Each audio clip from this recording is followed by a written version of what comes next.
Hey everybody, welcome to another Money Reviews. Today we're checking out this pouch from Unobtanium Gear. Before we talk about that though, I do need to talk about Corporate Wars Blood Money 3. It's the next Kinetic Impact Airsoft event at D14, October 13th.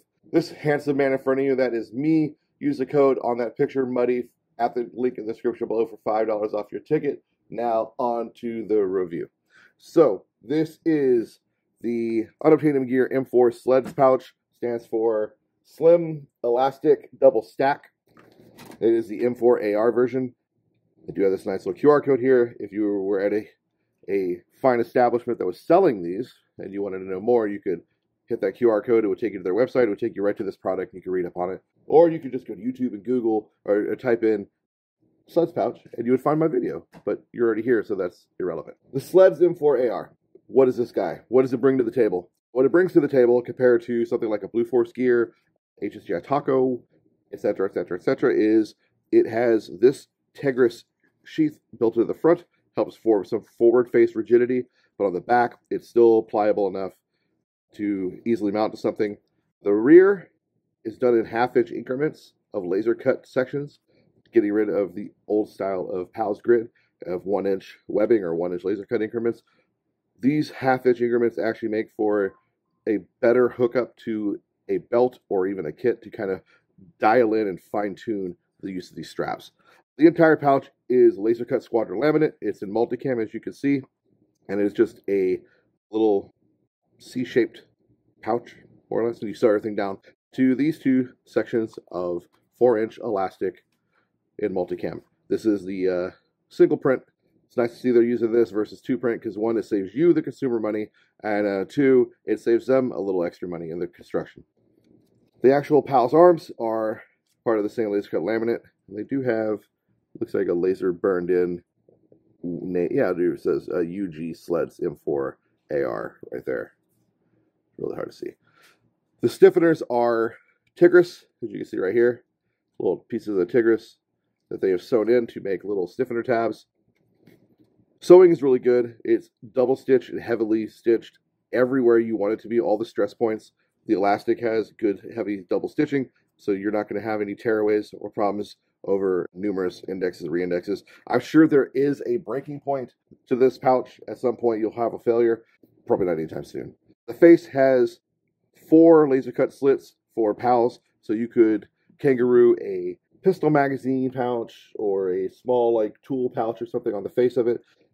Not 100% necessary because you also have a small elastic pocket on the outer side face of this Tegris, mainly to do small items like a Sharpie or Kimlite, something to that effect. So I got a Sharpie, Kimlite, can kind of show you this little area. You tuck that in there. It's kind of cool.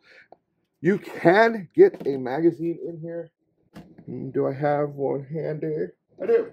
So you can get a magazine in here. You're not going to get a magazine in here with a rifle magazine in there, though. So if you were not running a rifle mag, you just wanted to plus up and grab another pistol magazine, or maybe like a subgun mag, like they were talking about in their product informationals. They talk about putting like a MP5 subgun magazine and having this pouch. That's how you could do it. So you could run this pouch in a configuration on your kit for your rifle and then still run a subgun.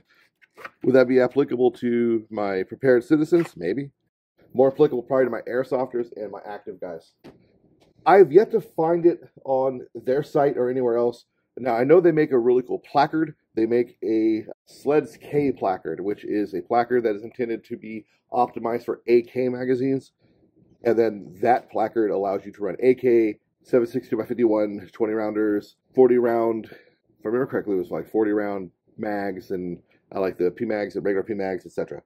This is only going to allow you to run PMags and like Stenag style mags. It's AR magazines. I've got a Airsoft Tokamarui Next Generation Stenag style magazine right here. It goes in great, looks good, feels good.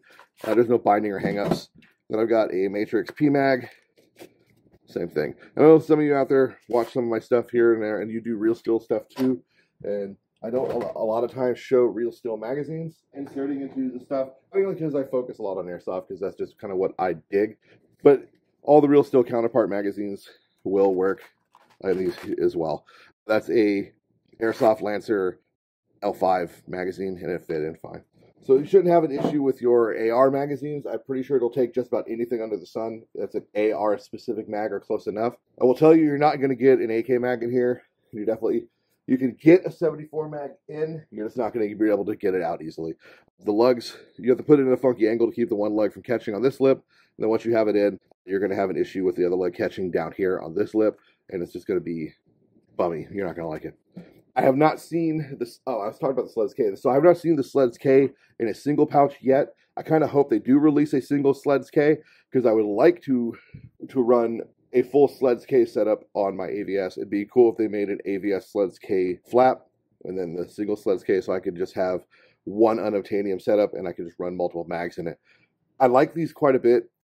I've used the HRT mag pouch. I did like it. It had some issues I didn't like. I love tacos, but I think these unobtainiums are better than the tacos and actually kind of bring my kit up in ability, so to speak. Except for the fact that this can only accept the AR mags. That kind of sucks. So the taco can accept anything you throw at it. I do have a unobtainium placard AVS flap coming. That review probably won't come out till well after September, after the event I'm going to at Six Flags. But I will be running that placard on my kit, so I'll have a lot of good information. I've been running this for a month and a half, 2 months now, and it's been great. I absolutely love it. So I covered all the parameters of the pouch. I covered the stitching. I covered what it's made of. There is 2 laser cut holes here on the face here and on back here, and that is so you can run a 1/8 inch shock cord through there, and you could make a pull. I got like a random piece of 1/8 inch shock cord sitting right here. You could just run this through these loops right here. This is not going to be great. It's not going to be like the way you want to do it, because I'm just too lazy to actually do it all the way. But just to get an idea what I'm talking about. You could run some shock cord through there, tie it off, and now you have your little shock cord topper for your magazine. It'll be done differently though. But this way you can use this for maritime and airborne operations instead of just being a friction lock like that. That's all I got. Thanks for watching. I hope you got something out of this. As always, get out there, man. Play some airsoft. Be a bunch of nerds. LARP smarter, not harder. And hopefully I'll see you on the field. Peace.